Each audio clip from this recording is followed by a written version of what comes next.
तो वहां से स्वर्गीय इंदिरा गांधी जी को गाली दिया जाता है, नेहरू जी को गाली दिया जाता है, माइक ऑफ होना भूल जाते हैं और इधर से कोई भी बोलता है तो माइक ऑफ हो जाता है। इस सदन को जानने का अधिकार है कि आखिर आपने सदन के माइक को किसके हाथ में दे रखा है।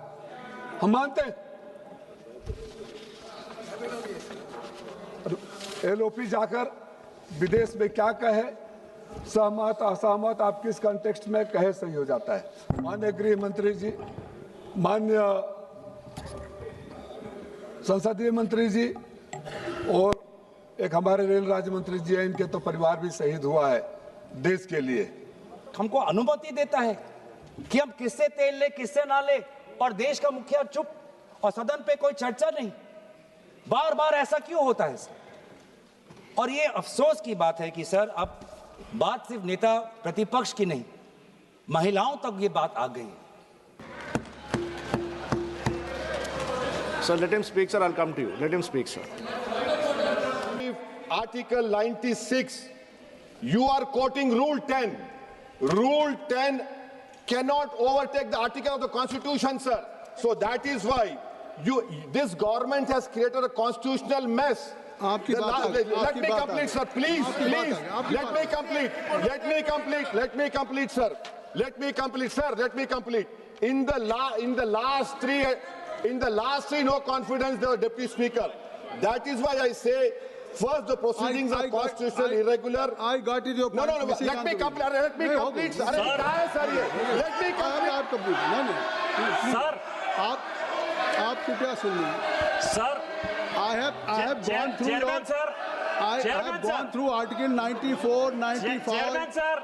and I have Chairman, already sir. seen power of the deputy speaker or other person Chairman, to sir. perform the duties of the office of or to act as a speaker.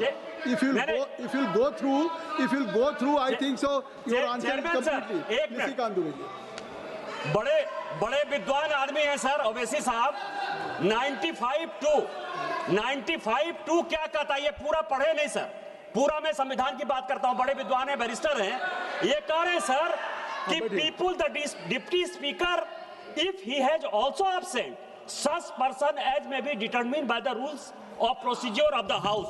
Rules of the procedure of the house ये है sir, जो ये 10 कह रहा है। 10 ये कह रहा है कि जो भी उस चेयर पर बैठेगा, जो हाउस ने पहले से डिसाइड कर रखा है, उसके पास स्पीकर का उतना ही अधिकार है। यही आर्टिकल 95(2) कह रहा है सर।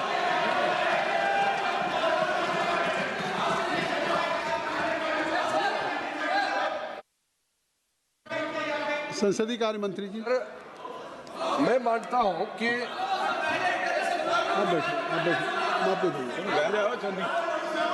आपको पुकार लिया, आपको ये बिना मतलब से जो पॉइंट उठाया गया है, मैं जिसका रूलिंग ऑलरेडी चेयर ने दे चुके हैं। 95(2) का तो रूलिंग आपने दे चुके हैं।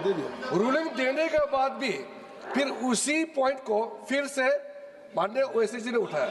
मैं समझता ये उचित नहीं है, क्योंकि व्यवस्था जो बनाए रखा है हमारा सदस्य निशिकांत दुबे जी ने जो बताया, उसका तो रूलिंग आपने दे चुके हैं। अब ये रूलिंग देने के बाद, इस रूलिंग देने के बाद जो डिप्टी स्पीकर हो या मेंबर ऑफ जो पैनल ऑफ चेयरमैन का अथॉरिटी ऑलरेडी वेल डिस्क्राइब्ड है। मैं समझता हूं कि ये आवश्यकता नहीं था ये पॉइंट उठाने का, इसलिए जो रेजुलेशन यहाँ लाया गया है उस पर हम लोग का चर्चा शुरू हो जाना चाहिए।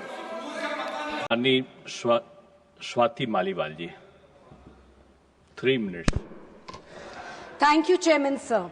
सर, आज हमारे लिए सबसे बड़ी चिंता का विषय है कि दिल्ली देश की राजधानी दुनिया की सबसे पोल्यूटेड कैपिटल बन गई है।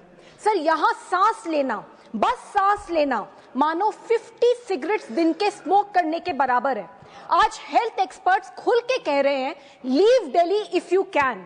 Sir, 15% of all deaths in Delhi in 2023 were directly linked to air pollution. 22 lakh बच्चों के लंग्स दिल्ली में परमानेंटली, इरिवर्सिबली डैमेज हो चुके हैं। सर, ये सिर्फ नंबर्स नहीं है, हर एक नंबर के पीछे एक माँ है जो वक्त से पहले चली गई, एक बच्चा है जो खास के खेलने पे मजबूर है। सर, एक मजदूर है जिसको सुबह से शाम तक उसी जहरीली हवा में काम करना पड़ रहा है। सर 2025 के पूरे साल में एक भी गुड एयर क्वालिटी का दिन नहीं आया। सर ये सिर्फ पब्लिक हेल्थ इमरजेंसी नहीं है, ये एक ऑनगोइंग क्राइम है दिल्ली वासियों के खिलाफ। सर दुख की बात तो ये है कि इस स्थिति को सुधारने के लिए फंड्स की कभी कमी नहीं थी, कमी थी तो सिर्फ नीयत की।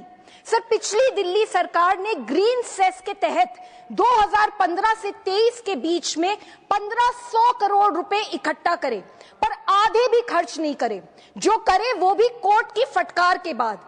सर पिछली दिल्ली सरकार ने जो पैसा पोल्यूशन से लड़ने के लिए था, उससे अपनी फोटो वाले बड़े बड़े एड लगा दिए, जैसे कि उनकी शक्ल देखकर पोल्यूशन भाग जाएगा। सर पोल्यूशन एड से थोड़ी ना कम होगा, इसको कम करने के लिए होलिस्टिक लॉन्ग टर्म प्लानिंग करनी होगी। सर पहला, वेहिकुलर पोल्यूशन कम करने के लिए पब्लिक ट्रांसपोर्ट को मजबूत करना होगा। आज मेट्रो और बसेस में हद से ज्यादा ओवरक्राउडिंग है। सुप्रीम कोर्ट ने 1998 में आदेश दिए थे कि दिल्ली को 10,000 बसेस चाहिए। आज 2025 में दिल्ली में सिर्फ 5,000 बसेस हैं, और ये तब है जब वेहिकुलर एमिशंस दिल्ली के पोल्यूशन का 2/3 हिस्सा है। दूसरा सर, भले ही सरकारें स्टबल बर्निंग में डेटा में गिरावट दिखाएं, लेकिन सैटेलाइट इमेजेस कुछ और ही सच बता रही हैं। इस इशू पे स्टेट गवर्नमेंट्स को किसानों के साथ मिलकर काम करना होगा। किसान दुश्मन नहीं है, किसान मजबूर है, उसके पास ऑल्टरनेटिव नहीं है। सर स्टेट गवर्नमेंट्स को 5,000 पर एकड़ रुपए कॉम्पनसेशन देना होगा, टेक्नोलॉजी देनी होगी, तभी जो आग लगती है वो बंद होगी और ये जो ब्लेम गेम होता है वो भी बंद होगा। सर तीसरा, दिल्ली के 300 किलोमीटर के रेडियस में आज भी 35 थर्मल प्लांट्स हैं, और इनमें से सिर्फ 13 के पास एमिशन कंट्रोल सिस्टम्स हैं। चौथा सर, कंस्ट्रक्शन साइट्स पर डस्ट नॉर्म्स का खुल्ला उल्लंघन होता है। टूटी सड़कें हवा में डस्ट उड़ाती हैं। रेजिडेंशियल एरियाज में आज भी बर्निंग होती है वेस्ट की। PM 2.5 दिल्ली में एवरेज 200 तक पहुंच जाता है, जबकि WHO के अकॉर्डिंग सेफ लिमिट्स 40 गुना से भी कम है इसके। एंड हम ग्रैप 1, 2, 3, 4 इसी में उलझे रह जाते हैं। Sir air purifiers and N95 mask cannot be our new normal. चाहे आप नेता हो या जनता, चाहे आप अमीर हो या गरीब, सबको इसी हवा में सांस लेनी है। इस इरिवर्सिबल हेल्थ डैमेज से कोई नहीं बच पाएगा। आ गई आपकी बात। सर इसीलिए मैं मांग करती हूं कि CAQM को ऑटोनोमस बनाया जाए। सर उसे ब्यूरोक्रेटिक क्लचेस से मुक्त किया जाए, एक्सपर्ट्स उसे लीड करें, उसको संसाधन दिए जाए और उसे स्पेशल बजट दिया जाए 10,000 करोड़ का। उसका सिर्फ एक ही टारगेट होना चाहिए सर कि दिल्ली NCR में पोल्यूशन पूरी तरीके से खत्म करें। सर हम सबको, सभी सरकारों को, पार्लियामेंट को और पूरे समाज को मिलकर एयर पोल्यूशन पे वॉर फुटिंग से काम करना होगा। और सर जब तक हम पोल्यूशन पे विजय नहीं पाते, तब तक कम से कम सरकार को एयर प्यूरिफायर्स और वाटर प्यूरिफायर्स से GST पूरी तरीके से हटा देना चाहिए, और ऑर्डर्स होने चाहिए कि स्कूल्स में, ओल्ड एज होम्स में, वर्क प्लेसेस में